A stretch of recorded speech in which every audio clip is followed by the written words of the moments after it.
Well, Ashton, welcome to the first ever podcast of the My Story, My Reality. I'm very happy to have you here. I'm very happy to host the first podcast. I mean, I'm excited. I know you're excited. And, thank you to the Kirkwood production for letting us use their equipment. I'm very excited for this. And so, how do you want to start it off? Well, for starters, dude, just thank you so much for having me on. This is super exciting. Excited for you just to hear my story and excited to see where this is going to take us. Yeah, I'm super excited. So you told me you wanted to start a prayer. We can start off with that right now. Yeah, 100%.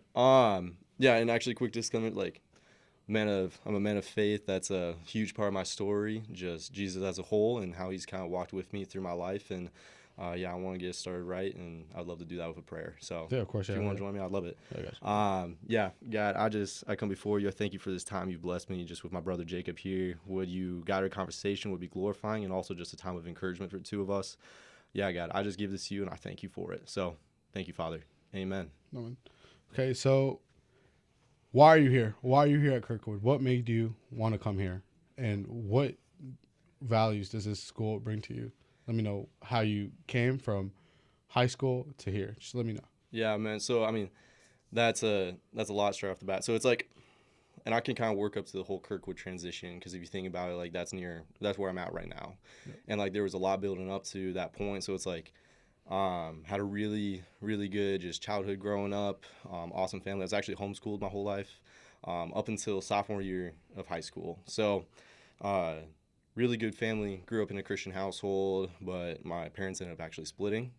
In doing so, it just it was really challenging in a lot of ways, and due to that, I was put into a public school.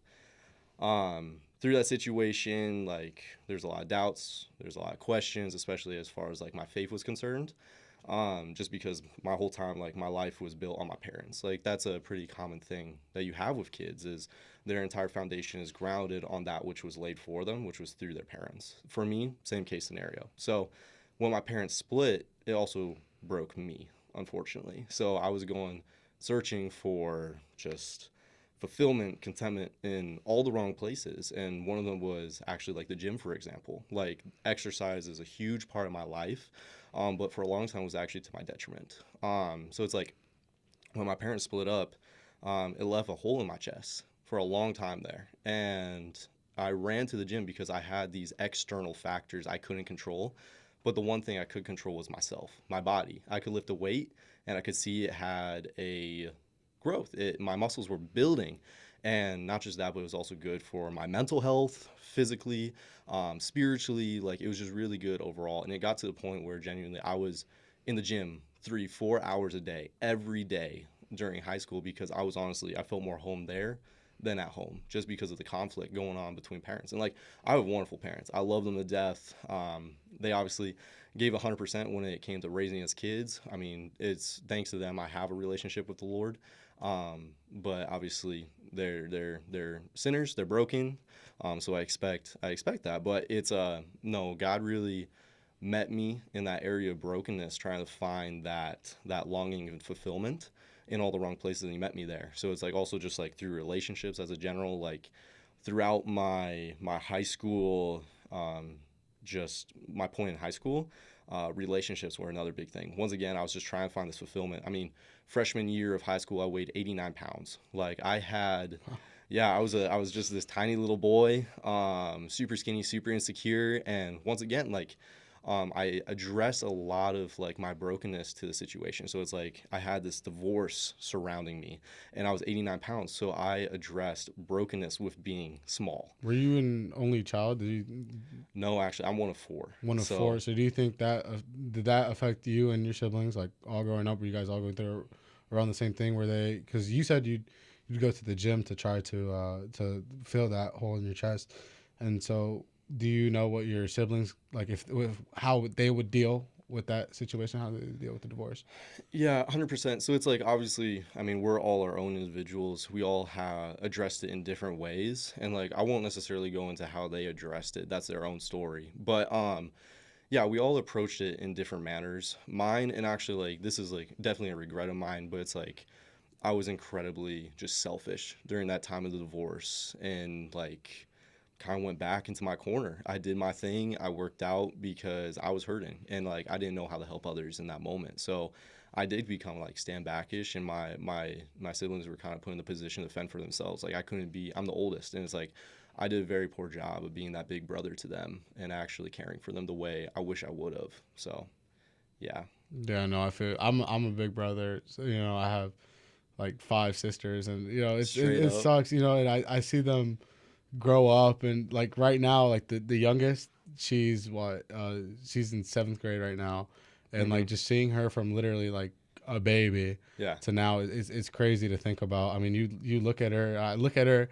I'll just like see her in the kitchen. I'll just stare at her, and she'll be like, "What are you looking at?" She'll give me an attitude, but I'll just be like thinking, like I literally remember when she was. It's such a like old person thing to do, a family resident. I remember you when you were so small, but literally, like I saw her, and I'm like, dang, like I was Hmm. little, like she was little. I mean, time flies past.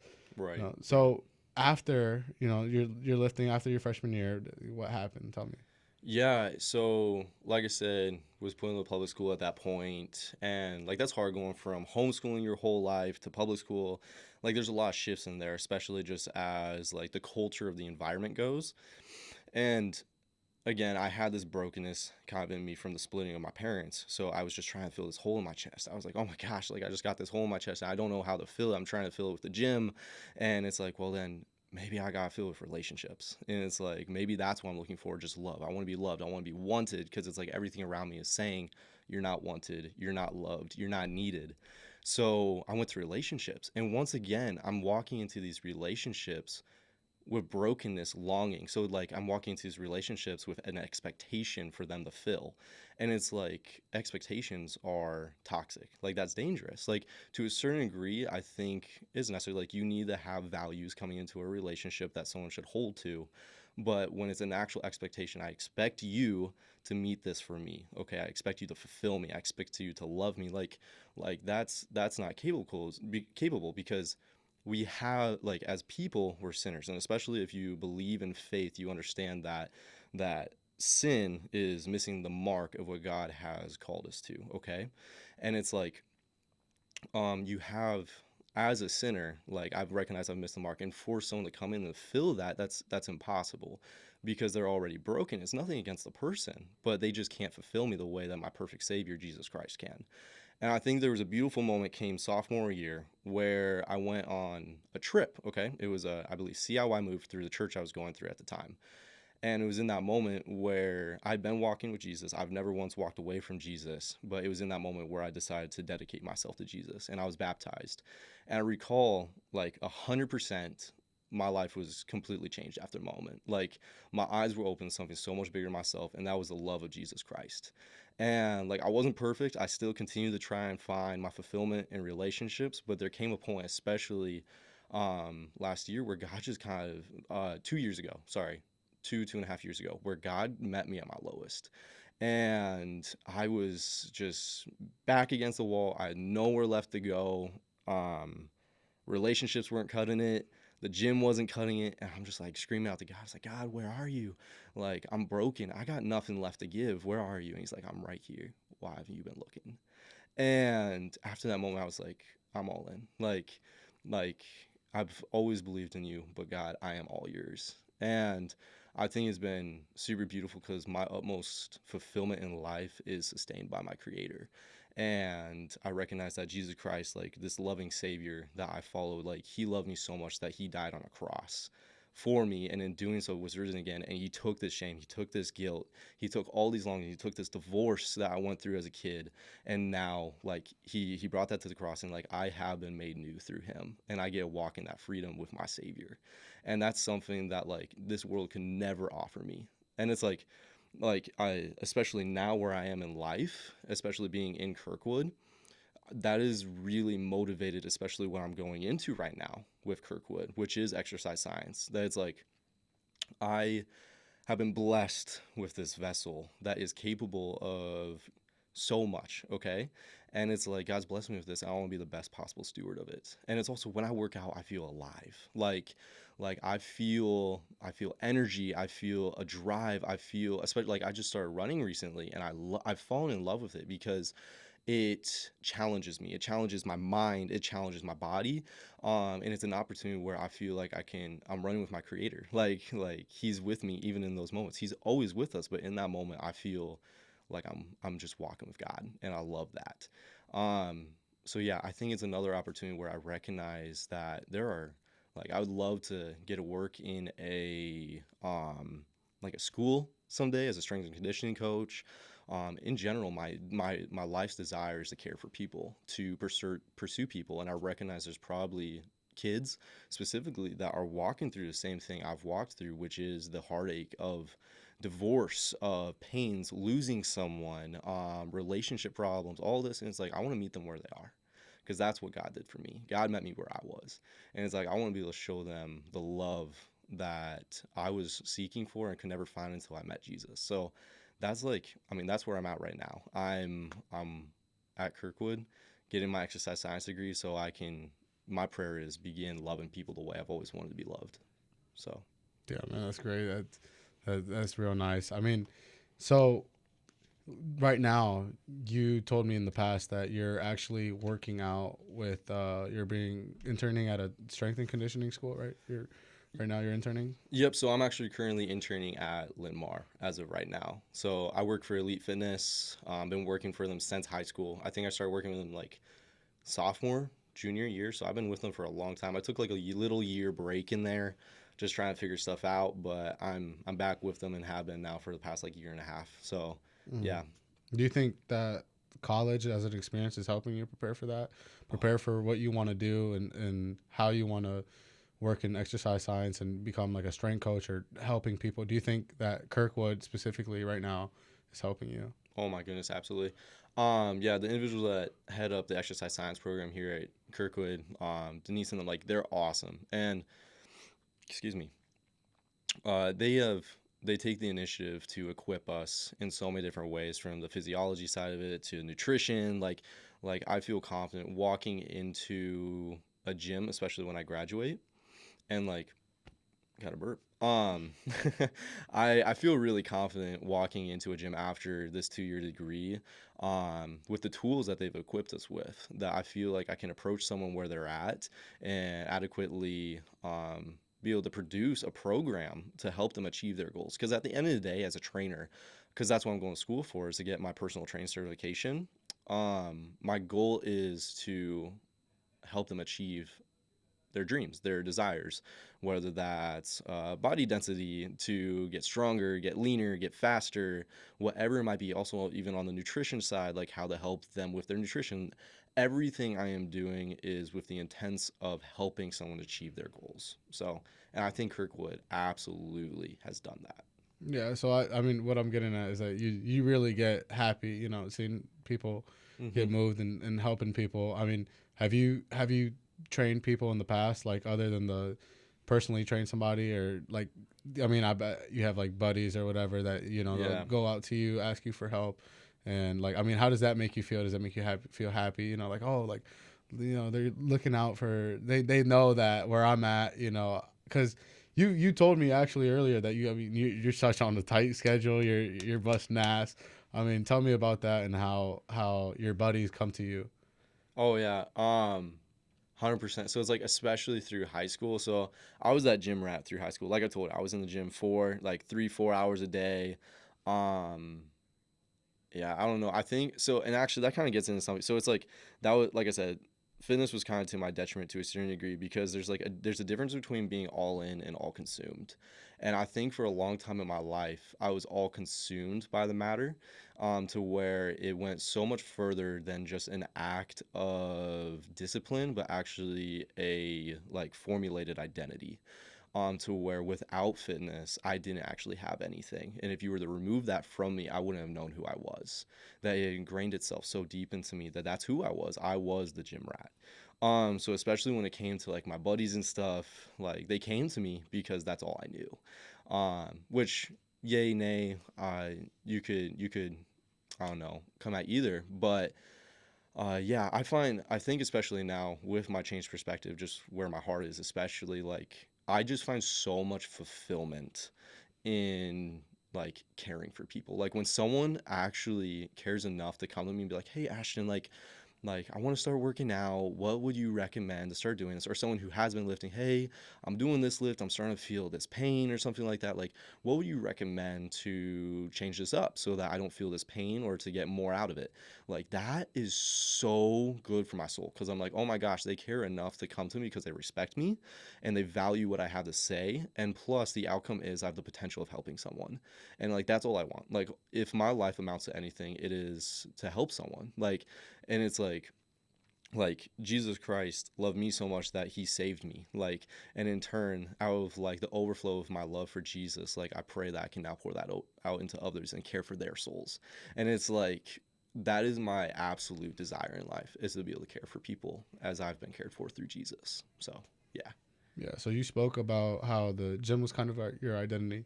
Mm-hmm. So right now, I mean, do you feel like you have a strong or a loose identity right here at Kirkwood, like in college? I actually, man, this is I love that, because I would say right now I have actually a really strong identity. If you would have asked me last year, that would have been otherwise though. And that kind of gets in like performance stuff, but like for a long time in my life, and actually, so I was overseas for the past 2 months this summer. Um and I think God did a lot in my soul to help me overcome this, but like body dysmorphia, that played a huge role in my life for a long time, especially like I was communicating with you during the divorce. I associated weakness with being small. I was 89 pounds. I was completely vulnerable to my surroundings. My life was shattering everything. So I addressed being small with weakness. So I had to be big. I had to be tough. I had to be strong, because that's where I found comfort, security, and honestly, for a long time, forced me into a box of like, God, I don't need you when I can take care of myself type of thing. It was a very self-centered position. So it's like my identity now is rooted in Christ, and I recognize that my security, my comfort, my everything is found in him. So this summer I was overseas in Thailand for a missions trip, and I surrendered to the Lord fitness for that entire 2 months. I didn't work out once for those 2 months. Not even running? Not even running. I did nothing for 2 months. How did that make you feel? Were you like, dude, something you had to scratch? You know, you feel like I sure felt like a drug addict. It was so bad. I'd wake up in the morning and I was like, got the tingles. I was like, I gotta lift some weights, something. But it was hard because I was combating this idea of identity. Okay. And God was so good to my soul and helping me surrender that, to the point where it's like Ashton, like imagine like your father speaking this on you. It's like, Ashton, you don't need this. Like what I have to offer you is so much better. Like, is it not enough to know that you're made in my image? Like what's this have to offer you that I haven't already offered you through the cross? And it's like that was so reassuring for me. And actually, there's a Bible verse in 2 Timothy that I really anchored my life to. I can't think of it off the top of my head, but like God really carried me through that season to the point where I am now, where it's like I'm Ashton Berberich and I'm uniquely, wonderfully made. There's no one like me, and it was intended to be that way so I can serve, glorify my Father the way he intended me to do so. So yeah, I mean, I don't know if that answers your question, but yeah, no, of course. I'm locked in this season. It's hard. Like this semester is really hard. Like you said, like there is a lot going on, but I know who I am. Mm-hmm. And like my weight, for example, ain't gonna dictate who I am. This is my heart, my soul has uniquely made me, and that's who I am. What's up, man? I love that. Yeah. So right now, I mean, how many classes are you taking right now? Taking 4 classes. How many credits? It's like full time. That's what, like 12? 12. Yeah, like 12. Yeah. So I mean, are you working right now? So you're doing the strength and conditioning, right? Yeah. As of right now.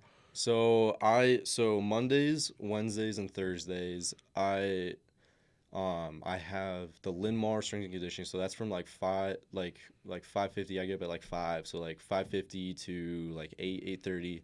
And then I got class from like 9 to 10, 9 to 11. I work from 1 to 6, 1 to 9. So I have an internship full time in school, and I work about 30 hours a week. Wow. And then I personal train after work. I also train. And then, I mean, I have a relationship right now. I have like my parents, all that stuff. Like, yeah. So, I mean, how do you balance all that? Tell me. How do you balance, I mean, specifically your school and your personal life with your relationships, your gym, and like your training people and with your internship? How do you balance all that? Through the grace of God. No, so that has probably been one of the biggest things this semester I've struggled with is balance time management, because in the past that's something I've always struggled with is organization. My brain's always going a million miles per hour and it's hard to keep track with any single thought. I'm just scattered. So it's taken a lot of just initiative on my part to, like, for the first time this semester I made a calendar. So I know where I got to be, when I got to be there, which has helped a lot just to keep me on pace. But it's like being creative with my time. So it's when I'm at work, for example, I'll clean, and then when I'm all done cleaning, I'm gonna do homework because I don't have a lot of time, because it's like I gotta be to bed by 10 o'clock. Like I gotta be in bed by 10 because I wake up at 5 every day. Like that's how I roll. So I gotta be the best possible steward, the best shepherd of the time I've been blessed with to utilize it for success. So balance is a hard one, and I'd say I haven't figured it out yet, but I think I'm getting closer. Yeah. So how do you spend your weekends? Are you going out with the girlfriend? Are you spend time with parents? Or I mean, what do you do? I mean, day to day, like. My weekends, I swear, I mean, they're gone in a flash. So, um, it just depends. Typically, I'll like any homework I didn't get done during my Monday through Friday is kind of like dumped into the weekends. But my girlfriend, she actually is going to school in Ames right now. So every 2 weeks, I'll road trip up there and we'll get spend time together. And like that's super fulfilling. That's super good for my heart. And we'll do homework together. We'll spend time together. And as far as like family goes, like I live with my pops right now. So, and like I'm moving out in a month. So, I live with my pops at least right now. So when I come home from work, from training, all that stuff, I at least get a little bit of time at the end of the day to just get to spend with them, which is always really good, especially for me. Like I'm a huge family guy. Like my core values are faith, family, fitness. And it's like faith is the thing that grounds me. That's my foundation I walk on. And it's like family, that's your greatest support group. They're the ones that will never leave you. And like they've been there through thick and thin. My family has gotten me through some of the biggest like ruts in my life. And then fitness, like, I mean, if this podcast has said anything, is how critical fitness has been in my life. So, yeah, I think that's a hard thing. Rest has always been a really hard thing for me. I suck at slowing down. No, I'm the opposite. I'll just chill. I'm a big chill guy. I'll get my homework done when I get it done. I always get it on time though. But I always figure out, I got like 2-3 hours. Might as well do some homework over here. But like right now I stay at home, right, in Iowa City. I drive up here. My grandma just moved like 3-4 years ago to here, like by Edgewood. Mm-hmm. So I mean, almost every day I'll go see her, spend time with her. Like you said, I mean, you're a big family guy. I'm a family guy, so I'll value spending time with my grandparents over than like doing homework. Because I'll be like, I can do homework either there or at the homework. And right now my grandpa has like Parkinson's and dementia. So it's like it's tough, but I mean I'd rather spend time, watch a movie with him, go out on a walk with him, do stuff like that than, I got to worry about my test. Oh, I got to do this, and my grandparents, they're the ones who put faith in me because I'm Christian too. So, what does it mean for you to choose the right path over the easy path in college? Man, I love that. So it's like doing what's right over to what's easy. Because right now, I mean, you said you're traveling up to Ames, you're spending time with your family, you're lifting, you have this huge busy schedule. I mean, you could blow that all off, I mean, how do you not just go like, well, it's Friday, why not? I'm gonna sleep in, I'm not gonna go to class, I'm gonna just chill, and like, how do you not do that? How do you overcome that? Is it just motivation? Is it just discipline, or is it just you? Are you built different? So this is a hard thing I've been wrestling with for a long time. So it's like doing what's right over what's easy. And like I think in a lot of ways, like my past has been motivated by doing what's easy. I've always, for the most part, taken the easy way out in life, which like is a huge regret of mine. And then, like even if you look at my past with the divorce and everything, like my siblings, for example, like, man, they were going through the ringer. Like, we were all going through it. And what did I do? I recessed to the back, did my thing with fitness. And it's like, I took the easy path, okay? Instead of doing what was right, which was to stand by their side through that. Like, that, once again, that's like one of my biggest regrets. And I think like this is just complete, like, continue to compile itself. So it's like, especially during the season, like, I'm human. Let's make that completely abundantly clear. I'm human. I'm a sinner. Like, I have fallen short of the glory of God day in, day out, and that will never cease. Okay. It's only by the grace of Jesus alone that I can keep on. But it's like, man, there are days where I'm like, oh my God, I can't do it. Like, God, I don't want to go to class today. God, I don't want to turn this homework in. It's like, and like, school's hard for me. Like, it is so hard, um, to just keep on with it sometimes when I'm just like, I can't even breathe, God. Like, I literally can't even breathe. This is just too much to handle. Um, but it's like reminding myself, I think like, the biggest detriment to students, especially nowadays, is walking into college without a goal to achieve. They're merely doing it because they're being told to do it. And I have a goal, I have an aspiration, and that is to help people. My desire is to be, um, a someone to care for people, but like, my ultimate goal is like, I want to be a dad someday. I want to be a husband. I want to be able to care for my wife. I want to be able to care for my kids, and support my family. And that requires a job. That requires money coming in so that I can actually provide what is needed, at least in this life, to be able to sustain that type of what I want to provide. So it's like, I do have, um the Pressure. yeah, I have, you could say, pressure, I suppose. I would say more of just, a goal. Okay. Goal. Yeah. So it's like, when my back's to the wall and I'm like, God, I don't want to do this. I'm quickly reminded, it's like, no, there's a The reason end for goal. this. Yeah, Yeah, there's there's end a goal. reason for this. Okay. And it's like, it's insight. Like, this is my last year at Kirkwood. And even right now, when I want to let off, and I'm just like, oh my gosh, I'm so done with this. It's like, no, there's a purpose, and you know what the purpose is. Keep on track. You got this. You're almost there. Keep your chin up. And I think also that's a moment where I can really lean on God for my strength, when it's like, God, I don't feel like I can go anymore. And that's where he's like, okay, then lean on me. You don't gotta bear this all by yourself. Lean on me. And that has been huge. Like, that has been a huge just weight lift on my shoulder. No, I don't gotta carry this burden alone. And it's like, I think on the other end, I have a wonderful support group. I have incredible men, by my side specifically, who are so intentional with walking beside me. My girlfriend, I love her to death, absolutely love her to death, and in pursuing her 100%, and have a beautiful future in sight with that. And she is so quick to come to my side, to care for me, to point me to Jesus. And like, that is all I could ever ask, is someone to walk beside me and to always point me to Jesus, as I pray to God I can do for her. But um, I'm not this lone wolf. I'm not. And if it was me by myself, I would fail every single time, because we aren't meant to walk this life alone. We're supposed to have those people beside us.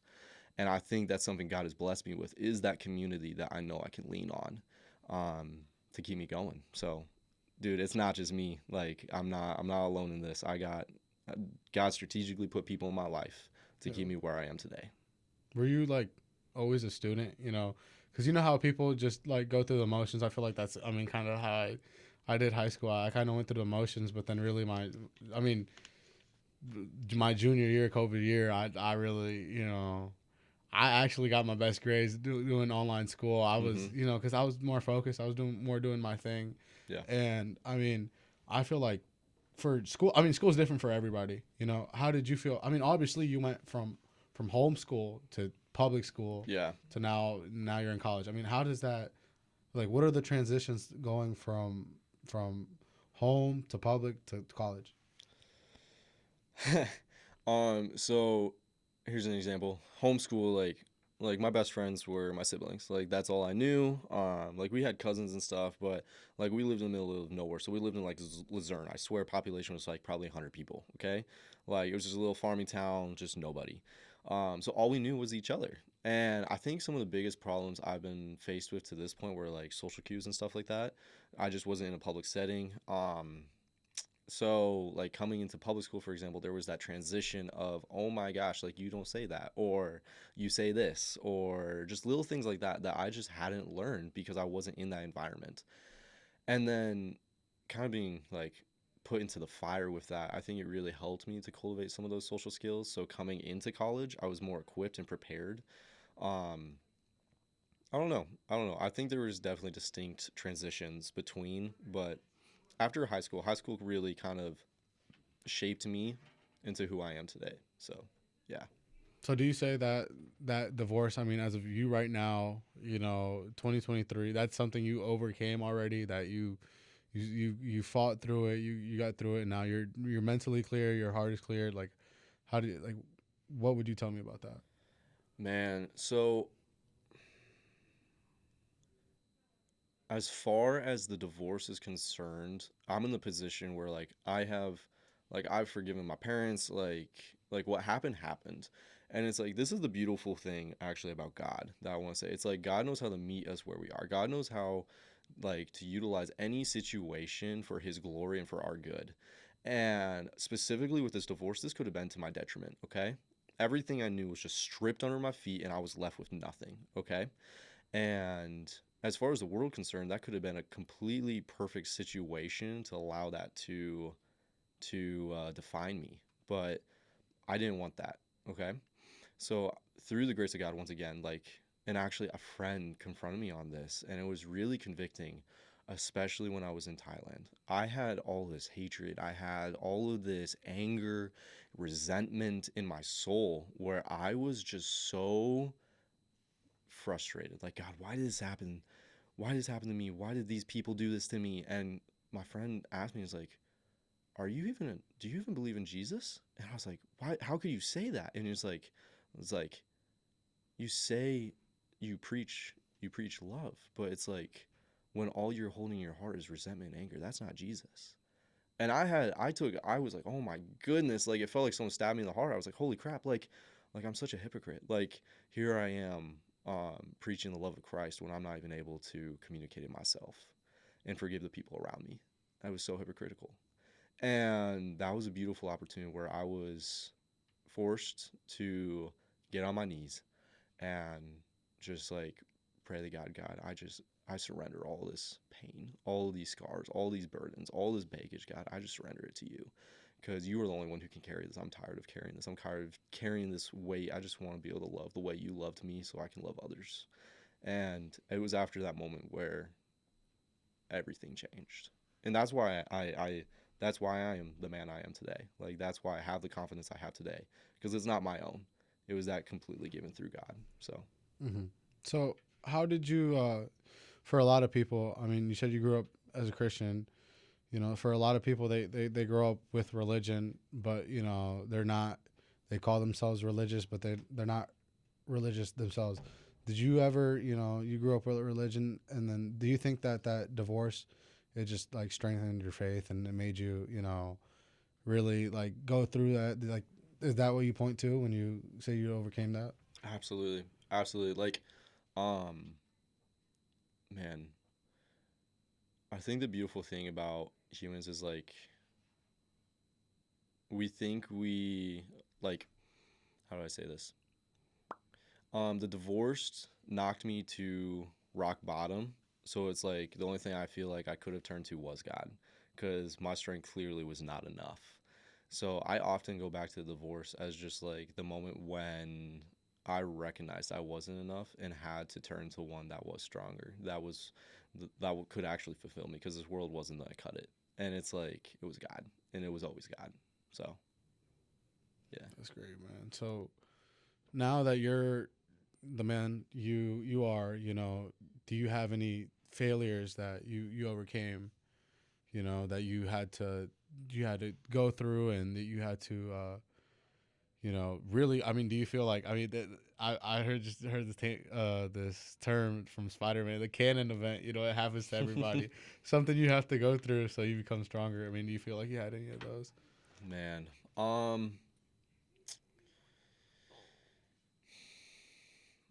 I would say probably like that moment of hmm,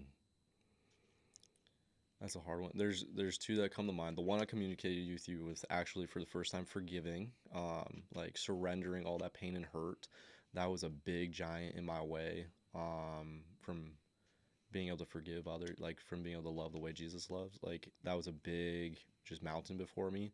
But again, I think it was just relationships. I think some of just the hurdles with relationships were really hard. Again, because I was like trying to fill a Christ-sized hole in my chest with people, but it's like people aren't Jesus. Jesus is Jesus, and He was the only thing that was actually going to sustain and fulfill this hole I was just holding. So, I'd say between the two of those. Perfect, man. And if you had something to say to, yourself when you were going through that, like what would yourself right now go tell yourself back then? What would you tell yourself? Man, if I could go back, maybe I think I'll speak directly on fitness as a whole. Okay.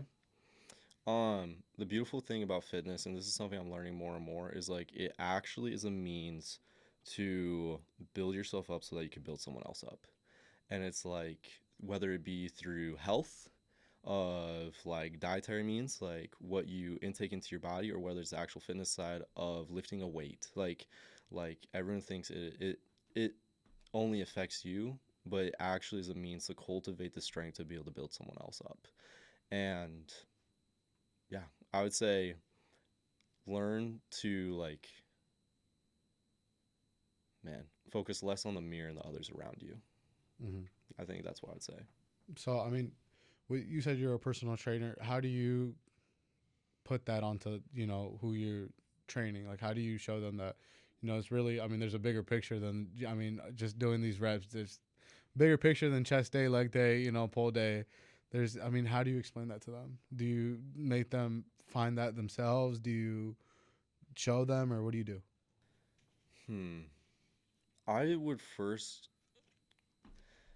I personally believe, as long as you're ever trying to cultivate an external change, you're never going to get to the root of the problem, which starts inside. First, figure out how to develop who you desire to be inside, and from there it works externally. So I would say, what's the real problem here? You want to work out, you want to change your external. What's the truth of the matter actually? Is there something going on deeper? Let's figure that out internally before we work externally. So yeah, it's great. Is there anything else you want to say, before we wrap this up? Dude, I think that's all, to be honest. I hope more than anything for our listeners that this was encouraging. I really pray, and that's something I'm continuing to pray for, especially just over the campus as a whole. But yeah, I think this was a really encouraging time just getting to talk to you, man. And I pray that was reciprocated to our listeners. Yeah, no, thank you. It was great having you. Great having you on the first. That's the crazy, first man. episode. Yeah. Have you? It's great. I feel like you rocked it, man. I really like your story and how you told your story, how you overcame everything, and how you became the man you are today, man. I feel like that was great. And thank you, for listening to the first My Story, My Reality episode.